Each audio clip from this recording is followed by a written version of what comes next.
બધા વિદ્યાર્થી મિત્રો વિભાગ એ નું હેતુલક્ષી પ્રશ્નોનું સોલ્યુશન મેળવીશું. આને લગતા બીજા પ્રશ્નો કેવા પૂછાઈ શકે છે તેનો જવાબ પણ કેવી રીતે લાવવાનો એ પણ હું તમને શીખવાડીશ. તો સૌપ્રથમ પહેલો પ્રશ્ન જે છે એ તમે જોઈ શકો છો MCQ છે. નીચેનામાંથી કયો એક ભૌતિક ફેરફાર નથી? એટલે કયો જવાબ આવશે? પ્રવાહીકૃત પેટ્રોલિયમ વાયુનું દહન એ રાસાયણિક ફેરફાર છે, બરાબર, ભૌતિક ફેરફાર નથી. તો ઓપ્શન ડી એ તમારો સાચો જવાબ આવશે. બાકી બધા આ એ છે પાણીમાં મીઠું ઓગળવું તો એ ભૌતિક ફેરફાર થાય, બરાબર. તો એ તમારો જવાબ આવશે ઓપ્શન ડી. બીજો પ્રશ્ન છે નીચેનામાંથી કયા સંયોજનોમાં OH હાઇડ્રોક્સિલ ક્રિયાશીલ સમૂહ હોય છે? તો OH સમૂહ શામાં હોય? તો આલ્કોહોલ, એટલે પાછળ ઓલ પ્રત્યય લાગે તો જુઓ બ્યુટેનોલ, ઓલ પ્રત્યય લાગે. ઓપ્શન બી, ઓપ્શન પરથી જ ખબર પડી જાય. તો જવાબ આવશે ઓપ્શન બી, પહેલામાં ડી. ચલો ત્રીજો પ્રશ્ન, પાચન માર્ગના કયા ભાગમાં ખોરાકનું સંપૂર્ણ પાચન થાય છે? તો જઠરમાં.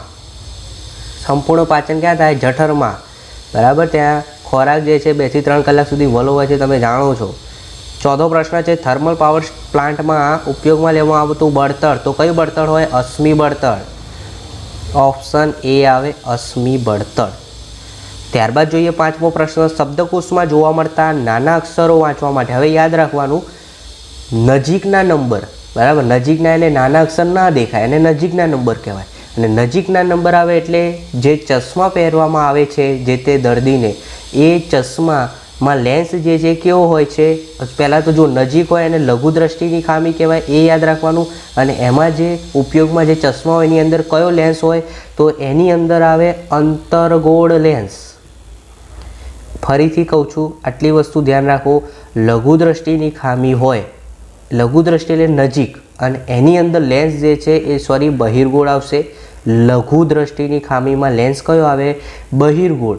એની જગ્યાએ ગુરુ દ્રષ્ટિ એટલે દૂરનું ના દેખાતું હોય તો એને ગુરુ દ્રષ્ટિની ખામી કહેવાય. અને એમાં ચશ્મામાં જે લેન્સ હોય છે એ અંતર્ગોળ લેન્સ હોય છે. એટલે તમારે શું યાદ રાખવાનું? લઘુ દ્રષ્ટિ, એની સામે કયો લેન્સ આવે? તો બહિર્ગોળ.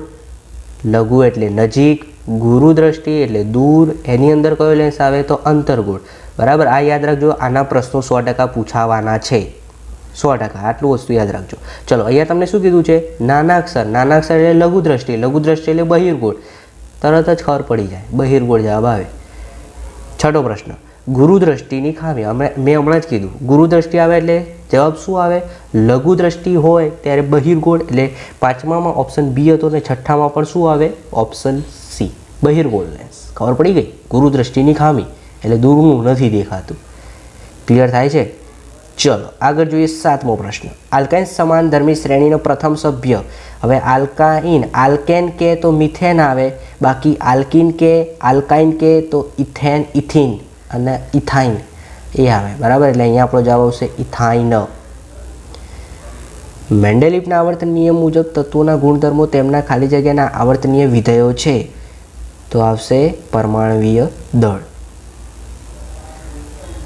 મંદ HClથી જઠરની અંદરની દિવાલનું રક્ષણ ખાલી જગ્યા દ્વારા થાય છે, તો શ્લેષ્મ દ્વારા. પિતૃઓના લક્ષણો ખાલી જગ્યામાંથી પ્રાપ્ત થાય છે, તો જનીનમાંથી. ઓકે, જનીન જવાબ આવશે. ત્યારબાદ 11મો પ્રશ્ન છે, પ્રકાશનું કિરણ અરીસા પર લંબરૂપે આપાત થાય તો પરાવર્તન કોણ 0 હશે. ઓકે, સોલર પેનલ તૈયાર કરતા સોલર સેલના આંતરિક જોડાણમાં ખાલી જગ્યાનો ઉપયોગ થાય તો ચાંદી, સિલ્વરનો ઉપયોગ થાય. હવે વાત કરીએ વિદ્યાર્થી મિત્રો ખરા ખોટા. તો શોધાયેલા 118 તત્વો તમામ કુદરતી છે, તો એ વિધાન કેવું છે? ખોટું, તમામ કુદરતી નથી. માનવ તેમજ ચિમ્પાન્જી બંનેના પૂર્વજો સમાન છે, વિધાન સાચું છે. પરાવર્તનના નિયમો નિયમિત અનિયમિત બંને પ્રકારના હોય છે, બરાબર, વિધાન સાચું છે. કોલસો એ પુનઃપ્રાપ્ય ઉર્જા સ્ત્રોત છે, સાચું છે. પહેલું ખોટું, બાકીના 3 સાચા. હવે આપણે વિદ્યાર્થી મિત્રો એક એક ગુણના પ્રશ્નો જોઈશું. CNSનું પૂરું નામ, CNS એટલે સેન્ટ્રલ નર્વસ સિસ્ટમ, બરાબર. આવી રીતે તમે અંગ્રેજીમાં લખશો તો પણ વાંધો નહીં આવે. સેન્ટ્રલ નર્વસ સિસ્ટમ, આ CNSનું પૂરું નામ થયું. ગુજરાતીમાં લખો તો પણ વાંધો નહીં, સેન્ટ્રલ નર્વસ સિસ્ટમ.